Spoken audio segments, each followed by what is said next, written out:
Oh, all she has to do is simply exist, and she gets lavished with all of the awards. Rachel Zegler out there picking up a top spot on Rap's top 50 most prominent Latinos in all of Hollywood. And then when Time released their top 100 list for 2023, for the simple fact that she has been in what this year? Oh, right, Shazam 2, which did so well at the box office. You probably didn't even remember that came out, but Rachel definitely did, because that was her most prominent role outside of her unearthed interviews from earlier this year that probably ended up getting more screen time than Shazam 2 ever did. But she's on the top 100 list for Time. Oh, it's such a wonderful honor for her.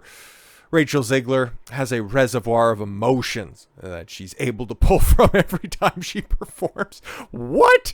I heard her singing during rehearsals for a film, and I thought, wow, this is a find. I told her that I shit a brick when I heard her voice. Is that a good thing? I didn't think that was a good thing. It's like, oh my God. It's like, that's the bitch you guys cast? What the fuck? You just don't hear voices like that outside of a bathroom with a shower running and yet precipitated by the dulcet tones of a bar of soap hitting the ground. She's a triple threat of what? Insufferability, entitlement. She can carry a tune. Is that what we're going with when it comes to a triple threat in 2023? Fantastic.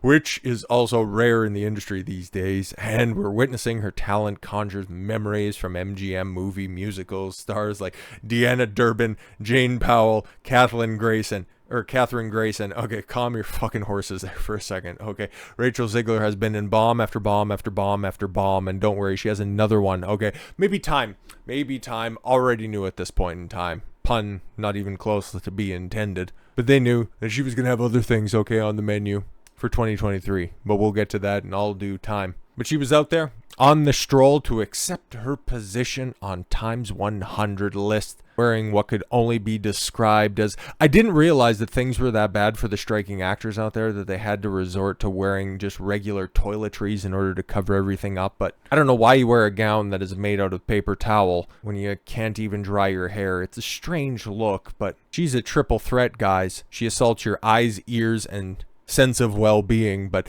Rachel Zegler's daring gown for the Time 100 next event represents the beautiful facets of her personality.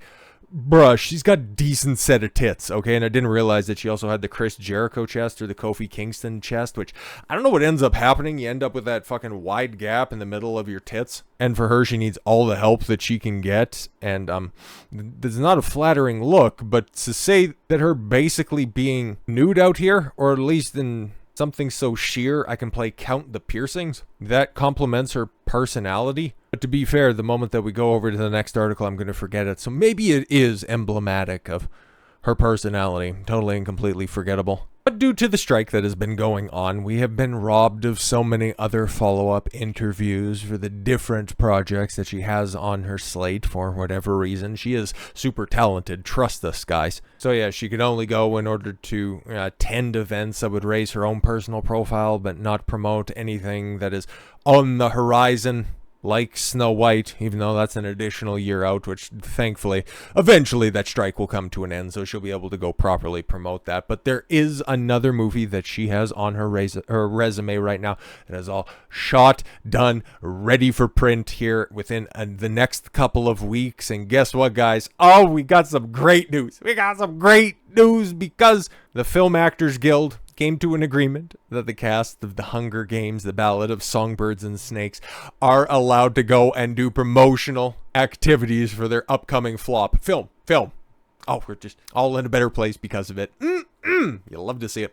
Rachel Zegler given permission to promote The Hunger Games, The Ballad of Songbirds and Snakes, and she issues her first statement. Yay! I'm so happy. I'm so glad that we get to start this month off on such a great note.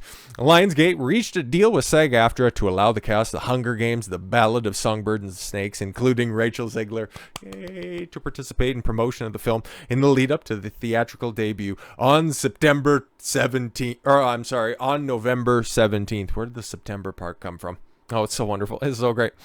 Variety's Rebecca Rubin and Angelique Jackson report the Hunger Games prequel, The Ballad of Songbirds and Snakes, has received an interim agreement from SAG-AFTRA, which means that stars stars. Zegler, Blythe.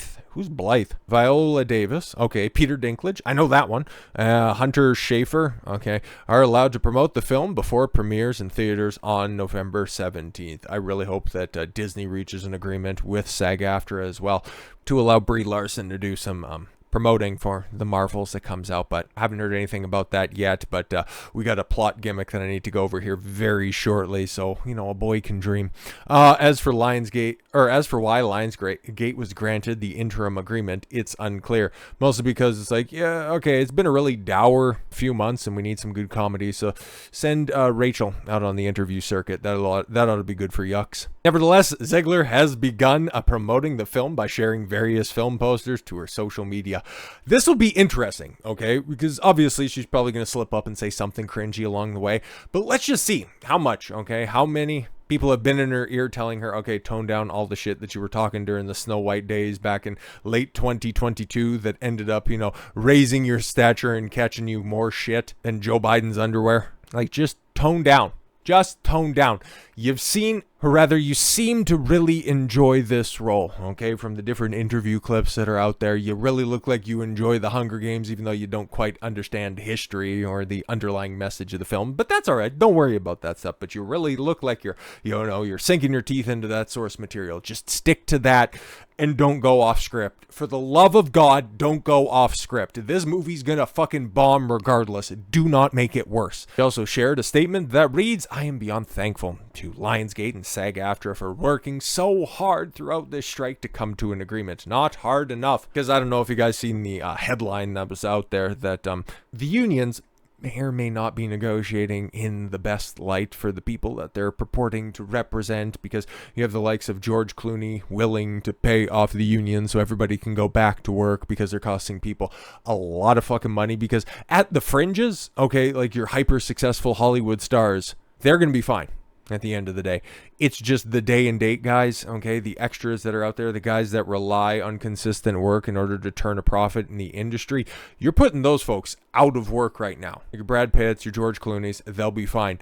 That's why Clooney's looking to pay off the unions so you guys can go negotiate some shit so some people can actually get back to work. But unions work, guys. They're fantastic. Anywho, I just need to rant about communism every once in a while. It's working so hard throughout this strike to come to an agreement, allowing us to participate in press and promotion for our film, which comes to theaters on November 17th. Okay, so apparently she didn't spend any time honing her grammatical craft, but okay. Lionsgate's efforts are proof that studios big and small, Lionsgate, like, even though that they just crank out turd after turd after turd, they're one of the bigger studios that are out there, so I don't know why I need to say and big and small. Anyways, can meet us in a place of fairness for their films and people who work so hard to make them. Yeah, exactly. That's why they're trying to get something done and had something done in hand until your lead negotiator on the SAG-AFTRA side decided that, putting down a little gimmick, a little stuffed heart in the middle of the desk was more important than reaching a fucking agreement to get everybody back to work. I needed to have my symbolism out there. That's what you get for having the fucking nanny lead your union. Bunch of idiots. She continued, making this movie was hands down one of my best experiences of my life thus far. You're supposed to be promoting the movie, not yourself, but solipsism in women. We talk in women, man. I cannot wait, lowercase, to share more behind the scenes content with you all, the fans. Nobody's a fan of you. They either want to fuck you or they want to laugh at you. The fact that she has replies turned off is hilarious. Who makes experience this 8 million times better. There will be lots of all my beautiful friends from the cast, as well as appreciation from our crew, which is filled with people I love so deeply. Holy fuck, get out of your own self for a second. I cannot believe I get to say this. We're only a few weeks to spare, but I'll see you out there on our press tour. Oh, please be out there on the press tour. I love it. I love it. Ruben and Jackson. Who's Ruben? Believe that allowing Zegler and the rest of her Hunger Games cast to promote the film could be a huge help in getting people to go to the movies around Thanksgiving. Oh, yeah. Yeah, it'll definitely help the film. It'll raise its profile, that's for sure.